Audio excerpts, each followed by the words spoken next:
Good afternoon દોસ્તો, આજે આપણે આવી ગયા છીએ બારડોલી તાલુકામાં આવેલું પ્રમુખ સ્વામી મહારાજનું પ્રિય ગામ એવું સાકરી સ્વામિનારાયણ મંદિરમાં આવી ગયા છીએ. આજે આપણે સાકરીની અંદર કોઈ કલ્પના ના પણ કરી હોય એવું સુંદર મંદિર બની ગયેલું છે અને જોરદાર મંદિર છે.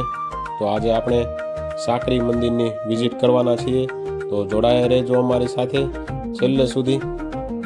આ ભવ્ય મંદિરની સ્થાપના 3 જૂન 1971ની અંદર શ્રી પ્રમુખ સ્વામી મહારાજના હસ્તકે થયેલી છે અને જોરદાર મંદિર બનાવેલું છે.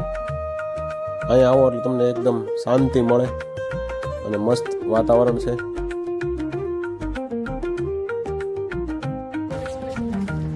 આપણે આવી ગયા છીએ સાકરી સ્વામિનારાયણ મંદિર.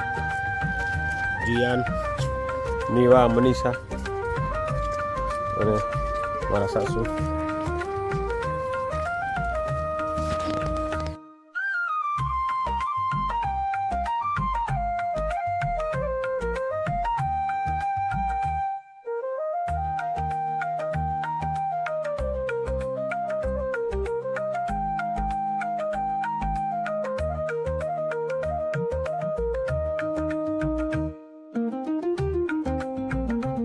જ્યારથી આ મંદિર બન્યું છે ત્યારથી સાકરી ગામને સોનાની સાકરી તરીકે પણ ઓળખવામાં આવે છે, કારણ કે આ ભવ્ય મંદિર છે આ સ્વામિનારાયણ BAPSનું.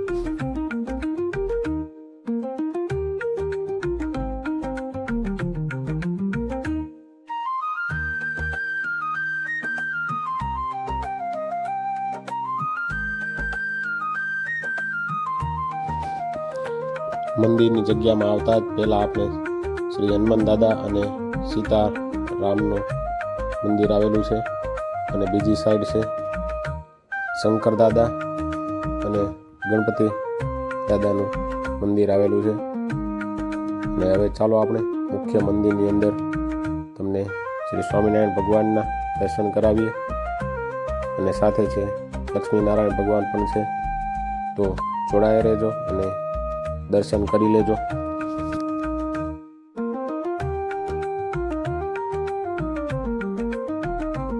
દર પૂનમે અહીંયા 10 થી 12,000 લોકો દર્શન કરવા માટે આવે છે આ સ્વામિનારાયણ સાકરી મંદિરે. આ મૂર્તિનું કામ એટલું જોરદાર છે ને કે તમને એમ લાગે કે અહીં બેઠા બેઠા આ મૂર્તિ જોયા જ કરી આપણે મંત્રમુગ્ધ થઈ જઈએ છીએ. આ મૂર્તિની અંદર એટલી સુંદર મૂર્તિઓની સ્થાપના કરેલી છે અહીંયા.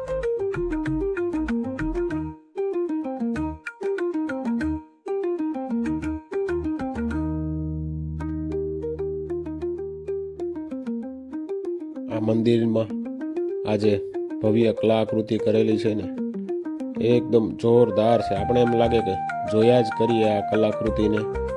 એટલું સુંદર મંદિર બનાવેલું છે, મસ્ત મજાની કલાકૃતિ કરી છે.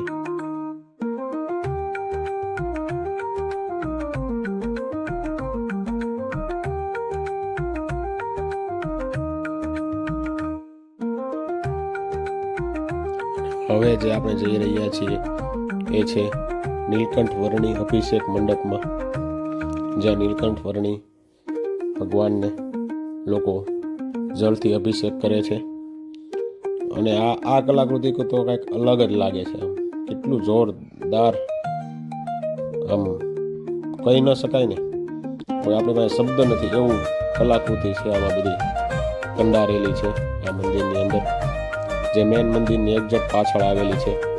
નીલકંઠ વર્ણી અભિષેક મંડપ તરીકે એક મંદિર બનાવેલું છે પાછળની સાઈડ.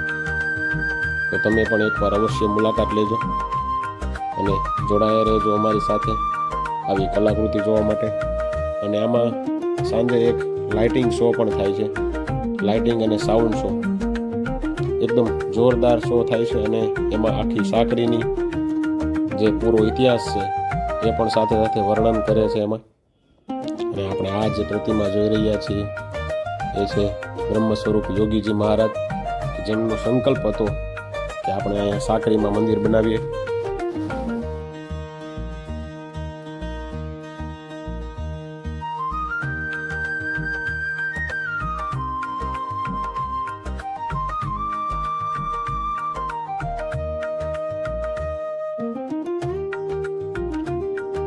સૂર્યાસ્તના સમયે તો આ જગ્યાનો કંઈક નજારો જ અલગ પ્રકારનો હોય છે. એકદમ ગોલ્ડ, માનો કે સોનેરી વ્યૂ આવે છે આ જગ્યાનો. અને સાંજનો લાઇટિંગનો તો અદ્ભુત નજારો હોય છે. જો તમારે લાઇટિંગનો અદ્ભુત નજારો જોવો હોય તો આગળ બ્લોગમાં જોડાયા રહેજો. છેલ્લે સુધી આ બ્લોગ જોજો, તમને આ સાંકળીનો પૂરેપૂરી માહિતી આપવામાં આવશે. અને આ છે ચિલ્ડ્રન પ્લે એરિયા, જેની અંદર નાના બાળકો કરતાં તો મોટા લોકો વધારે એન્જોય કરી રહ્યા છે. જોઈ શકો છો તમે, નાના બાળકોનો તો વારો ઓછો આવવા દે છે આ લોકો.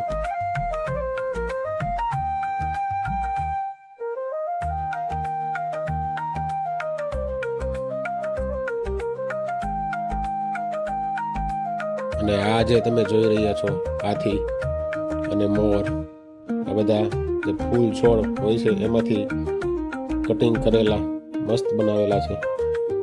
અને આ છે પ્રેમવતી, જે હરેક લોકોની ફેવરિટ જગ્યા છે કે જ્યારે લોકોને ભૂખ લાગે ત્યારે લોકો અહીંયા પહોંચી જાય છે. અને આ છે એમનું મેનુ. અહીંયા તમને દરેક પ્રકારની વસ્તુઓ મળે છે અને શુદ્ધ અને એકદમ સાત્વિક વસ્તુઓ મળે છે. અને ભાવ પણ એકદમ રિઝનેબલ મળે છે અને સારી વસ્તુ હોય છે. તેથી લોકો અહીંયા આવ્યા જ છે તો પછી બહાર જવાને બદલે અહીંયા જમવાનો આગ્રહ વધારે રાખે છે. તો તમે પણ એકવાર જરૂરથી લાભ લેજો ભોજનાલયનો. ચાલો તમે પણ થોડોક નાસ્તો કરી લઈએ અને જોડાયા રહેજો અમારી સાથે. અહીંયા મોઢું આમ જ હોય, કાંઈ ખર્ચો તો હોય જ નહીં. કાની કેવી છે ભેળ, કેવી છે નજીન? અહીં એવું કાંઈ ન હોય ભાઈ, અહીં સાદું ને સાત્વિક ભોજન જ મળે તમને.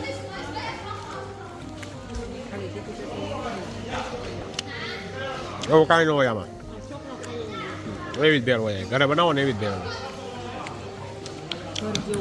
શેમાં મરચી વધારે છે?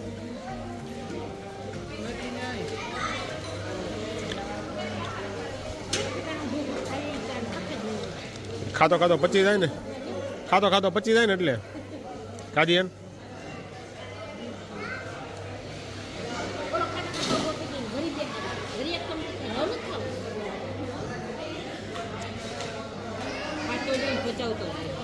એટલે જ ને ધક્કો મારતો જાય હેરો. હજી કોણ ખાવાનો છે? હજી તો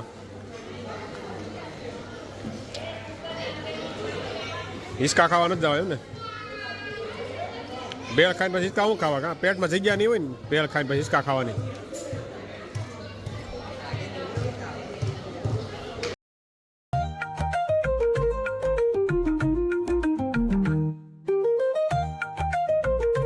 સાંજના વાગી ગયા છે 6:30 અને મંદિર જો એકદમ ગોલ્ડન લાઇટના હિસાબે એકદમ ગોલ્ડન કલરનું મંદિર થવા લાગ્યું છે. અને હવે ટૂંક સમયમાં આરતી થશે. આરતી કરી અને પછી આપણે અહીંયા લાઇટિંગ શોનો પણ નજારો જોવાનો છે. તો જોડાયા રહેજો અમારી સાથે અને લાઇટિંગ શો જરૂરથી જોજો.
હવે આ લાઇટિંગ શો ચાલુ થવા જઈ રહ્યો છે, તો જોડાઈ રહેજો મારી સાથે. 8 થી 10 મિનિટનો આ લાઇટિંગ શો હોય છે, જે તમે આવો ક્યારેય નહીં જોયો હોય તો એકવાર જરૂરથી પૂરો લાસ્ટ સુધી જોજો.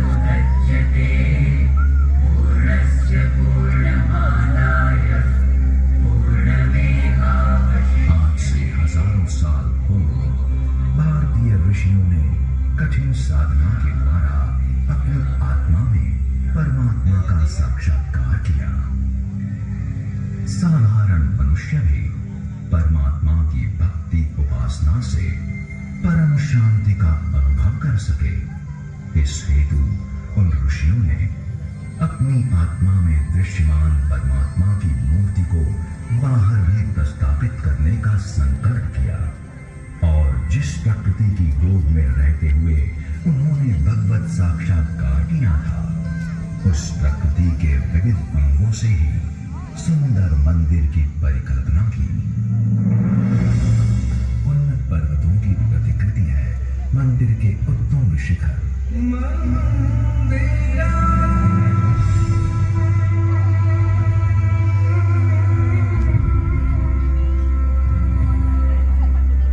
पेड़ के मजबूत तने और कोमल शाखाओं की झांकी मिलती है मंदिर के स्तंभ तोरण में.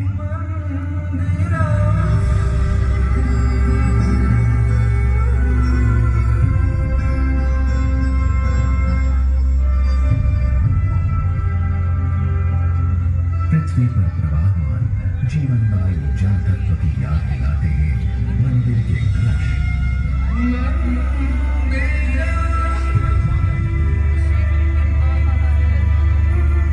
अविरत बहते वायु तत्व का प्रतीक बनकर फहरती है मंदिर की ध्वजा.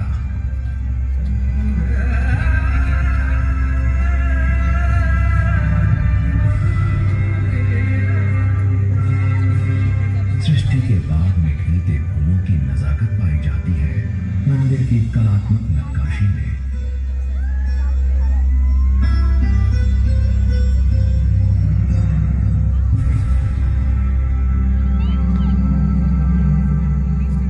ब्रह्मांड के छत्र का अनुभव मिलता है मंदिर के गुंबज तले.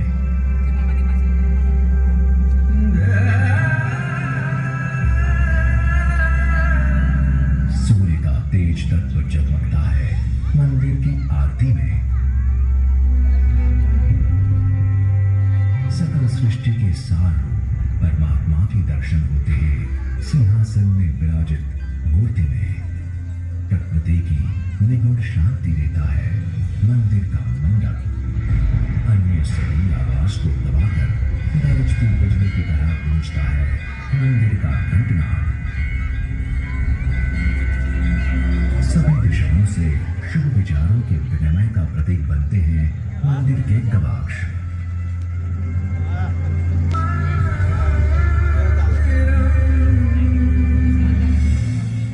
इस प्रकार शुरू हुई मंदिरों के द्वारा परमात्मा की भक्ति उपासना करने की विलक्षण परंपरा. परम पूज्य प्रमुख स्वामी महाराज ने मंदिर निर्माण की इस परंपरा को और भी संवर्धित किया. उन्होंने देश विदेशों में 1100 से भी अधिक भव्य मंदिरों का निर्माण करके इस परंपरा को पूरे विश्व में फैलाया.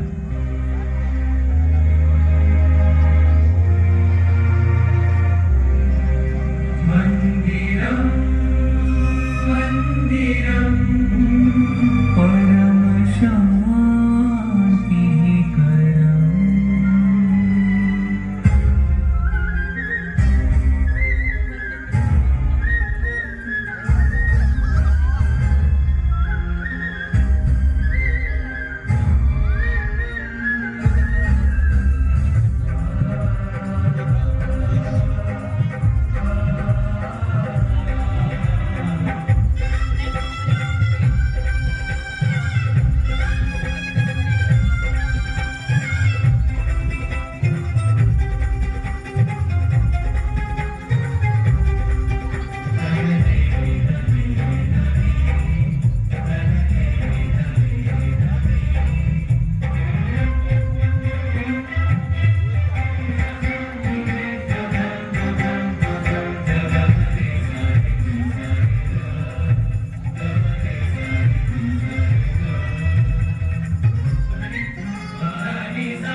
आदर्श भक्त बनकर भगवान की उपासना करने की रीति पुरातन काल से चली आ रही है।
જો તમને આજનો અમારો વ્લોગ પસંદ આવ્યો હોય તો વધુમાં વધુ શેર કરજો, લાઇક કરજો અને સબસ્ક્રાઈબ કરવાનું ભૂલતા નહીં. અને તમારા મિત્ર મંડળ સાથે આ વિડીયો જરૂરથી શેર કરજો અને તમારા વોટ્સઅપ સ્ટેટસમાં જરૂરથી ચડાવજો આ વિડીયોને, જેથી કરીને અને અમને સપોર્ટ મળતો રહે અને અમે આવા નવા વિડીયો બનાવતા રહીએ. તો ચાલો ફરી મળીશું આવતીકાલે નવા વ્લોગ સાથે.